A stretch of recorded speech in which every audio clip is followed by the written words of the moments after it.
छत्तीसगढ़ में फर्जी दिव्यांग प्रमाण पत्र के जरिए नौकरी करने वाले 148 अधिकारियों के खिलाफ कार्रवाई की मांग को लेकर दिव्यांग संगठनों ने विधानसभा घेराव की कोशिश की। संघ का आरोप है कि सीजीपीएससी के जरिए चुने गए 148 अफसरों ने फर्जी दिव्यांग प्रमाण पत्र लगाकर नौकरी पाई है। लेकिन घेराव से पहले ही पुलिस ने बस स्टैंड से ही सभी प्रदर्शनकारियों को जबरन उठाकर गाड़ियों में भर दिया और तूता धरना स्थल भेज दिया।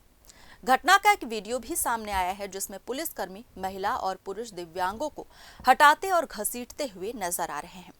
दिव्यांग संगठनों का कहना है कि वे शांतिपूर्ण तरीके से अपनी मांगों को लेकर निकले थे, लेकिन पुलिस ने उनके साथ धक्का मुक्की की और विरोध जताने के अधिकार से वंचित कर दिया। संघ के प्रतिनिधियों ने बताया कि वे पहले भी कई बार सरकार से अपनी मांगों को लेकर बातचीत कर चुके हैं, लेकिन हर बार सिर्फ आश्वासन मिला, मांगे पूरी नहीं हुई। उन्होंने कहा कि सरकार हमारी आवाज सुनना ही नहीं चाहती।